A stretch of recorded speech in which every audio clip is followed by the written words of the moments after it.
In this video, I'm going to show you how to make form field required in MailerLite. Let's get started. Now from your dashboard, you want to go to the navigation panel on the left and then click on Forms. Now on the Form section, the first step is I will show you how to edit it on the pop-up.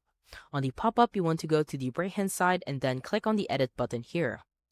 Now on the Builder, what you want to do is you want to select on a field. On the right-hand side, you will see all of the fields that you have added. And on the right again, you will see the pencil. Simply click on that, and in here, you can set the field type as required or not. You can only do this to the fields that you have added, so simply click on Add Field here below. Let's say I want to add a last name. On the pencil on the right, you can set this as required. On the embedded forms, you just want to click on Edit again here on the right. Now from here, on the Builder, you want to click on a field again, and on the right-hand side, you will see the form fields. Hover onto one field, click on the pencil on the right-hand side, and then you can choose this as a required field. And that's about it.